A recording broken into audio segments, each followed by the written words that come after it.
What's good, everybody? It's full-time trip. We back in the building. Chelsea 1, Arsenal 1 at Stamford Bridge. We go into the international break, 9 points behind Liverpool after a tough ass draw.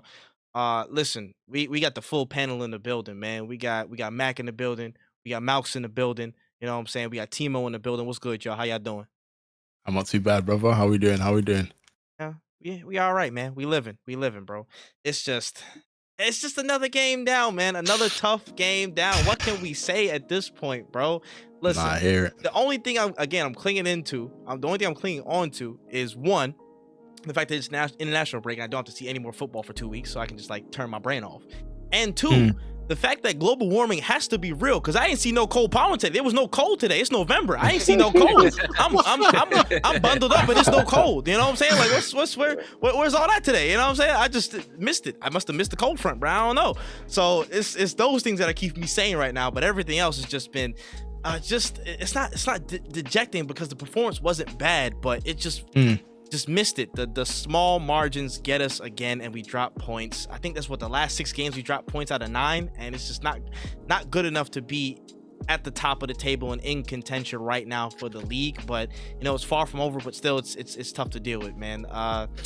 Just quick cliff notes, man. Timo first. How'd you feel about the game? I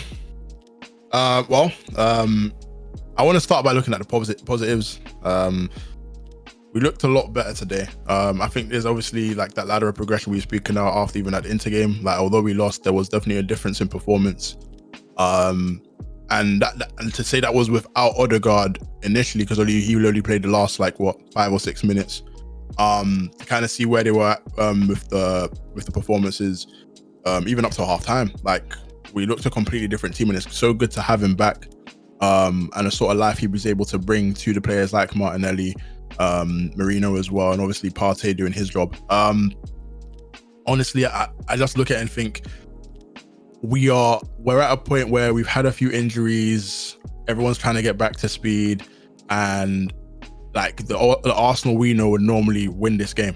That's the reality of today's fixture. It's a game we've grown accustomed over the last couple of years to come in at Stamford Bridge and deliver. And with the first goal going in, I thought, yeah, you know what, it's normal service, but there's been a few frailties here and there in terms of switching off, which I know we'll speak about a bit later on.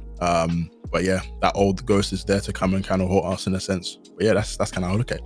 Yeah, no, fair is, man. I'm gonna throw it all around. And speaking of the go-ahead goal, man, Mac, I need you to talk to me, dog. How did you feel about how that came together with the goal going in again, just off of our right-hand side? Martin Odegaard back in the lineup and making an impact off with the ball to the left-hand side. Martinelli squares it, a person we've been talking about a lot over the past week. I'm pretty sure the whole entire Arsenal fan base has been talking about a lot. Scores near post, gets us through on the go-ahead goal. At least walk us through that. How'd you feel about what you saw in that moment? It's very good to see Martin Odegaard back in the squad, because those type of balls are very missed, and I'm happy for Martinelli as well, finally getting his goal, brushing the badge. I just need more from him now, more goals now that he's got his confidence back. But yeah, the build up to the goal was absolutely fantastic. I enjoyed it a lot. I know a lot of people thought Saka and Nelly were offside, but once I saw that, I was just like, finish that near post, and he did just that. So no complaints from me, boy. Yeah, on that side, yeah, I hear it. Malcz, you still with us? I'm about to say, let's double check it. Yeah, bro, I'm here, man. Oh, word. Yes. Talk me through the goal we conceded, bro. Just how you felt about, again, just Neto getting through, and then just, we conceded off of that. Just quick moment, a lapse in concentration, so to speak. Walk me through how you felt about that. I think we're just slow to react, man. I think you could even see from the reaction of the defenders once the ball went in. Pedro Neto just had so much time on the ball, innit? Yep. And he just drove towards the goal and put the ball right in the corner. I'm not gonna lie, it was a good goal. There's not much you could have done. Sure. Yeah, in terms of the actual finish. I think was it Gabriel and Timber. Gabriel and Partey? Gabriel went and in Timber, for the block. Partey was the next maybe Timber, and then that sort of offsided Raya. But I think we're just slow to react, man. I don't know where Partey was. He had a lot of time to, Yeah, do what he did, man. Do what he did. But exactly. Timo, I'm gonna bring it back to you, man. The game plan looks like it was in place. There was some headway. We did try and find, a couple of things there. I'm looking in my head of, I know what I want to say in terms of overall gameplay these past few games and what has been missing, but what we've been having. But with you, I think the thing you said before we pressed record was there's just the moments where we lapse in concentration. Again, we just switch off, the switching off. Talk to me how you felt about it. I mean, I always go back to one of our better performances this season when, it's been 12v11. I go back to the City game and how the officiating decisions that day kind of ruined the fixture, but the Arsenal that we know and we love decided to play the game how they felt it needed to be played in order for that 90 to kind of push City to the edge. We're 2-1 up, everything's looking good. And then we're in literally the last 5 seconds of the game and we're punished. We're punished because we decided to switch off at a set piece. In this circumstance, the ball's just restarted out of play and Pedro Neto found himself in space. And at that point, you expect your senior players or even just your 11 to just stay switched on. It's an important part of the game. We've just scored. You're probably looking at tired legs in the last maybe like 5 or 6 minutes to kind of see how they can help assist the team. And before you can even make those substitutions, bang, they've scored. Like, I just think when you kind of had the run that we've had and you want to kind of get back to winning ways in a sense, the worst thing you can do is decide to switch off at that moment in time, because then you're fighting a lost battle. And I think it's something that definitely needs work, because it's not happened against the lesser teams. It's definitely happened against the teams that are all challenging for top 4. Definitely something that we need to work on. I can't say that's the manager's fault. I think that's generally just the players kind of coming together, senior players just looking at like, look, guys, switch on. I know how angry Gabriel looked after that game, that goal, because he defended pretty well throughout the whole game. And the same can be said about Saliba, but I think in those lapses of concentration where you need your senior players to react, we've been let down. And that's all there is to it. In that moment, man, I'm just like, if we're overcommitting in that point, and you're seeing there's a gap that's really, really sizable between, I think it was Odegaard who got passed around it in the back line, and 2 of our center mids are on the back line trying to hug, and both of y'all are kind of marking the same person. You guys one of y'all have to step up. That, again, just to the left of them, I think it was Partey who really was marking nobody. And I was like, bro, why wasn't anybody just step up? Because Rice has I think it was Fofana on the back shoulder, like, or in front of him. He was like, yo, bro, just mark him, bro. He's got him marked. Partey, step up. It's just those little moments, maybe just over rotation or whatever. But it cost us, bro. You gotta lock in on the small moments. And we have to.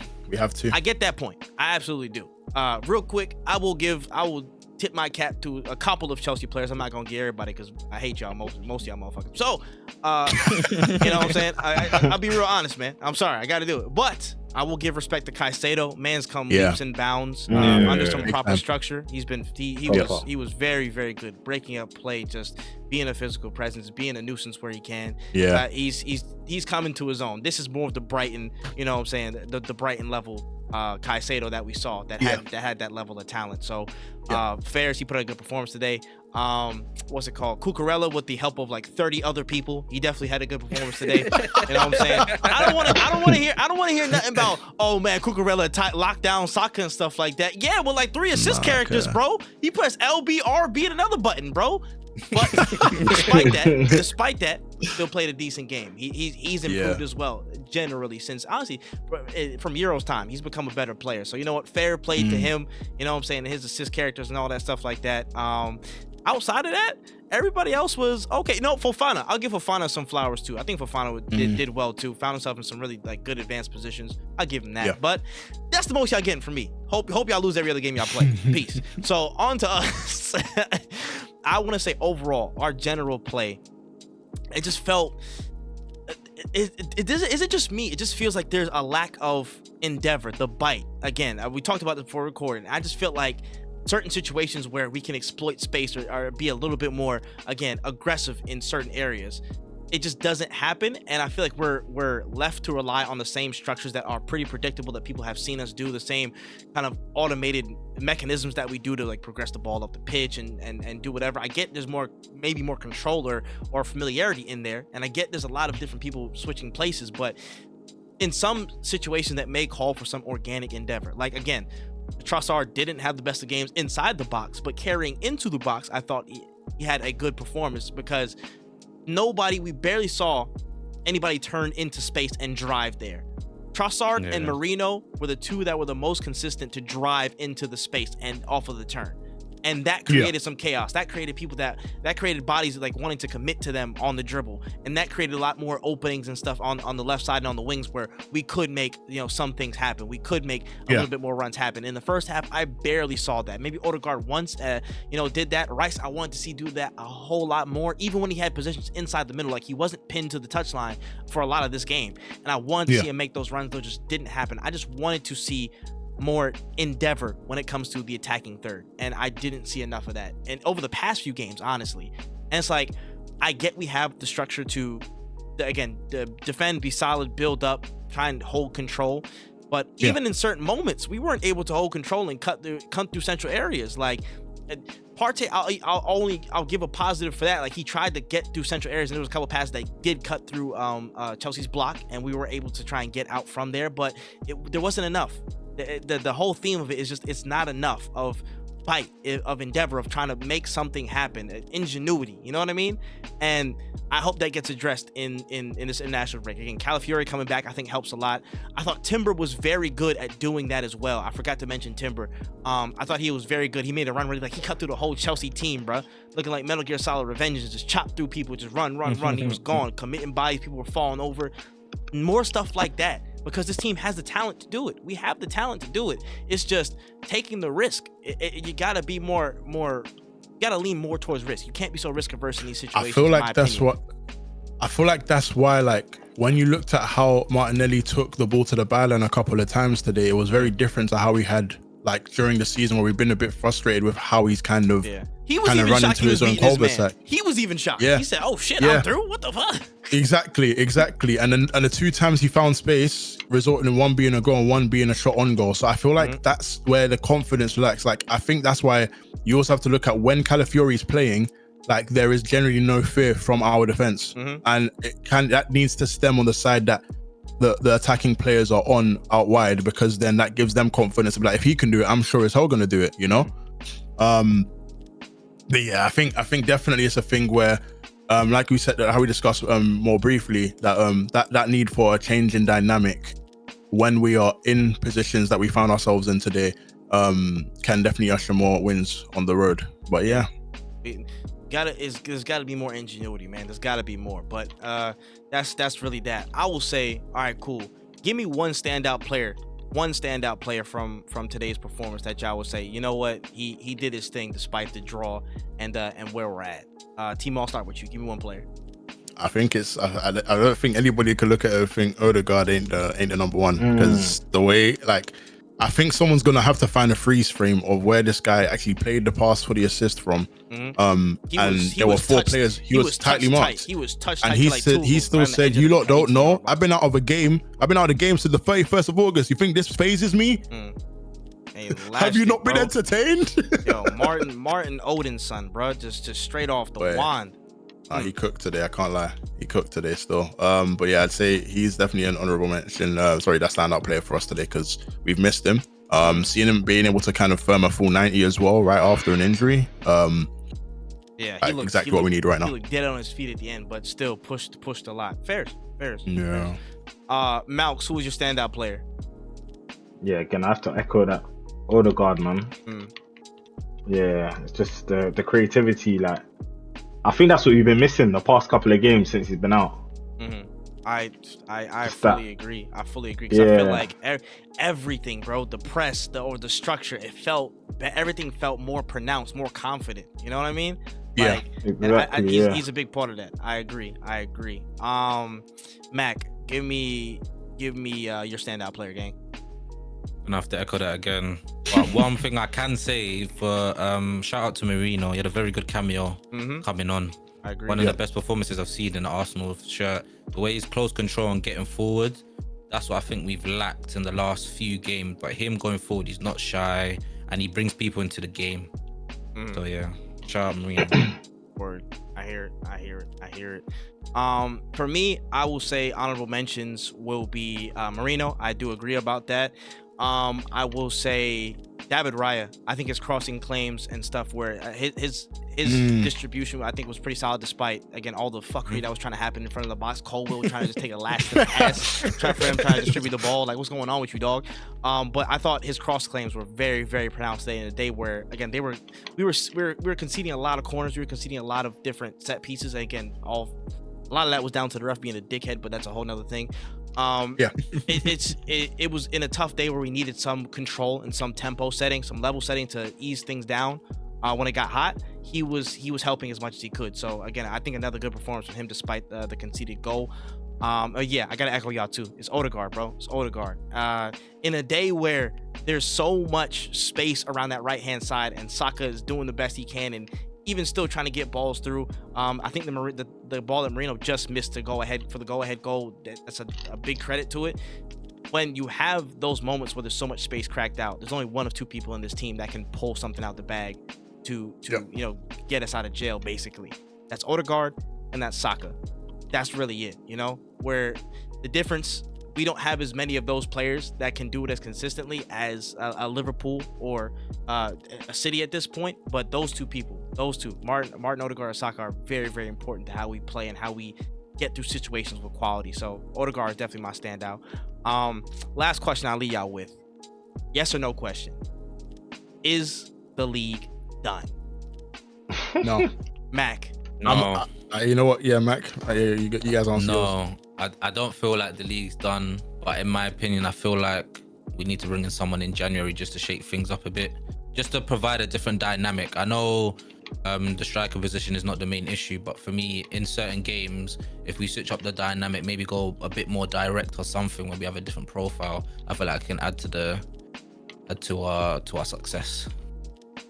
I hear it. Malcz, title done. You know what? Maybe let's say 15 minutes or so ago, I would have said yes, it was. That was just coming from a place of anger and being impulsive. But I'll be honest, the season so far has been, it's been quite unpredictable with what we've seen with City, even Liverpool being where they are and how good they've been. So and same with us, but the opposite, how bad we've been. So I still think there's room for more twists and turns. So I'm not gonna concede and say it's done yet. Yeah. Timo. Not by a long shot. If there's anything that I've been able to look at over the course of the last 3 or 4 seasons, especially with Arsenal's performances between November and December, we tend to have, even as good as we play, we tend to have that element of a drop in performance, either before Christmas, and this time it's actually happened a month before. So if they can iron it out over this international break, I know that there's obviously talk in regards to how well Liverpool are doing, but we've also been in this situation before where we were so far ahead and the experience lacked. Where we actually now have the experience of being in that position over the last couple of seasons, I think there's room for improvement for sure. But yeah, I don't look at this season as a long shot. It's not done. It's not done by a long shot. Yeah. I don't think it's done either. I really don't. We've been through such a string of it. This is literally Arsenal Murphy's Law, bro. Whatever's gone wrong has gone wrong in most cases for us this season. Injury spell, it's moments of switching off. The constant amount of red cards and officiating decisions that haven't gone our way. It's been Arsenal Murphy's Law. It's hard. It's difficult, and the gap looks fucking bleak, bro. 9 points off of Liverpool is not nice. I don't like the look of that whatsoever. But the fact that we've been through some hard fixtures and some hard times on top of that, and the fact that, again, with so much of the squad recovering and coming back, still a lot to grow into, and the other competitors for some of these places, they have a lot harder runs to go through in the Christmas period, and again for November going into it. We could see a different complexion by January 1st. So I think the biggest thing is handling our business. January business. I don't know how I feel about something getting done or not getting done. I really am starting to get in the camp of, as much as I love Martinelli, as much as I love again the left hand side, I wouldn't be mad if there was reinforcements brought in. But if it doesn't happen, there has to be something that improves with that dynamic. That Calafiori has to be prepared to not die at every challenge and stay fit for multiple games in a row. Yeah. Marino has to stay fit. Again, like there has to be a lot of improvements on that left-hand side if we're going to stand any chance of being in this league, in this league conversation. And beyond that, we just got to be prepared, bro. Take a game at a time. That's where I'm at, bro. So all the people that's like copping out and be like, yo, Arsenal done for the league, even most of our own fan base, so I'm pretty sure are doing it right now. I mean, listen, bro. if y'all come back around, y'all just gotta check yourselves at the door, man. Pay the tithe when y'all walk inside, man. That's all I'm saying. Drop a couple dollars down because y'all did wrong. That's all I'm saying. I can't rule this out yet. I can't do it yet. My heart will not let me. Things will change. I've been looking at our fixtures. So we've got Nottingham Forest at home, West Ham away, United at home, Fulham away, Everton at home, Crystal Palace away, and Ipswich home. We'll be fine. Winnable games, man. The squad just got to be ready to roll, bro. There are some potential pitfalls. Again, Forest off the rip is going to be an interesting game because they've been on form. They got stuck by Newcastle today, but hopefully, you know what I'm saying, we're ready to run and all 100% by the time the break comes back. Fulham, they could be trouble because they've been vibes this season so far. We'll see. Hopefully, they can get something off Liverpool before they get to us. But yeah, man, listen, we take each game as it comes, bro. I'm not moving from this spot. I'm not moving from this seat. Pep Guardiola vibes. I'm not moving. I'm right here. We will be there. You know what I'm saying? Through thick and thin, man. This is what we do. It's what we do. But if you got anything to say about this whole game, standout players, bad performances, all that other stuff, you want Arteta out and stuff like that, shot out of a cannon or whatever, blah, blah, blah, let us know in the comment section below. Let us know. You know what I'm saying? Make sure you like, comment, subscribe, all that good stuff. And we will take a break because it's international break. We're sitting down, guys. You know what I'm saying? You're not getting anything from me. I need a mental health rest. This has been a long start to the season, all right? I need a break. You know what I'm saying? So, felt. Hey, listen, Malcz, Timo, Mac, I appreciate y'all for stopping through. Thank y'all. No, Thank bro. y'all. Appreciate it, man. Listen, hang tight. Anytime, buddy. Boone and Faithful, hang tight, bro. Game at a time, we stick together, all right? That's all the time we got. It's been full time triple. We out of here. COYG. Peace.